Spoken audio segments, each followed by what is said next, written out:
when we can regenerate all of this? They can too, but they have to get taught from somebody else, preferably us. But see, because they're not willing to understand what their place is, that's the alternative. And we want to act like that is correct. So we have a tremendous amount of purging to do as African women and as African men. So, I'm going to wind up here because in the workshop I do want to go into some more specific things. As women, I want to talk about our vaginal eggs and some things of vaginal, our things with men with prostate disease.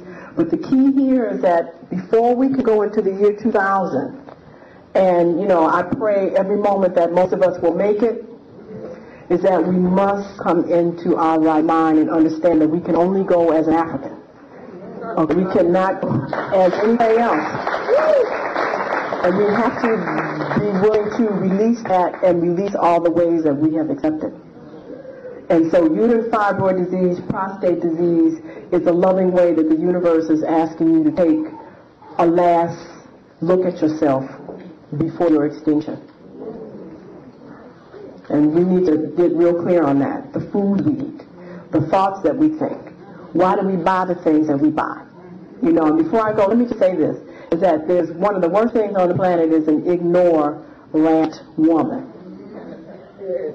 The most dangerous thing on the planet, and I have 3 daughters and 1 son, and that is definitely what I caution my son about, is that please do not ever align yourself with an ignorant woman, because you have some serious problems.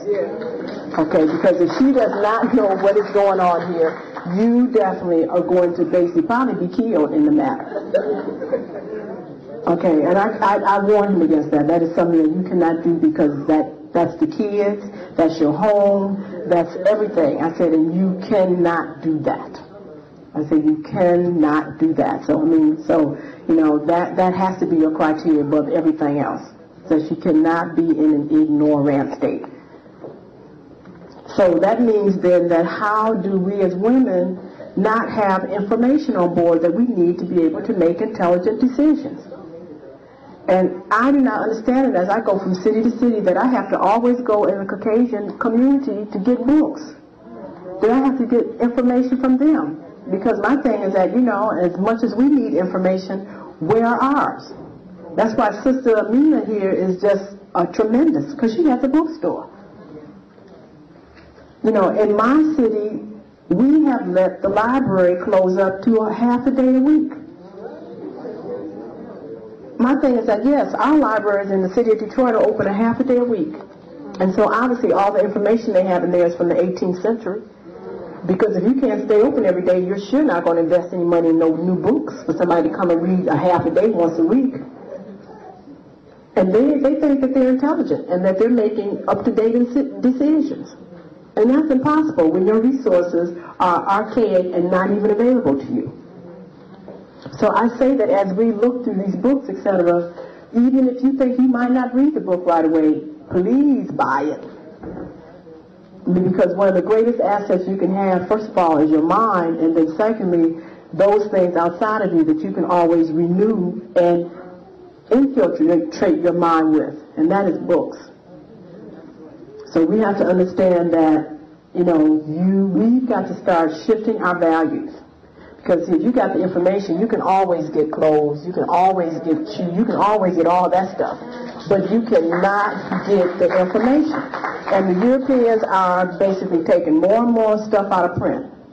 A video that talks about the present circumstances with Mother Earth here as she's changing was Jupiter Menace. They made this movie in 1988. The Pentagon was on there talking about how we're not going to be able to help you when these earthquakes and these mudslides and everything come through. And as I sit here and watch all of these disasters happen, the federal government has already made their decision on how they're going to act. That's why they think is that, no, we're not declaring a state of emergency for Tijuana, Mexico. I mean, we knew that was coming. Everything's going to be slid under mud. But we have some other things to do with our money, because we're getting ready to go to war again with Iraq. If we can get enough people dumb enough to go over here and fly these planes. See, they understood that mudslide was going to happen years ago. So the key of it is that why don't we all have this video? So we know where we need to be and not to be. And so, of course, because we were somewhere doing something else, and so now they've taken it out of print. So it is very important that we begin to get real clear on the fact that we've got to start investing our monies on some different things, some real different things. So I'm going to leave the book and some of these things for the workshops that we have coming up later, questions and answers. I hope that you make sure you get over to Queen Afua's table, so if you can get the information there so she can take you through in more detail about what's happening with fasting and cleansing. But we have tremendous work to do, because the year 2000, we cannot go unless we've gotten all our stuff cleaned up. Because the universe does not need any more of anything other than what is created. And we have to be that. We cannot let anyone else be our God. There's only one. Okay, and it is within us. It is not anywhere outside. And we need to understand that. Thank you.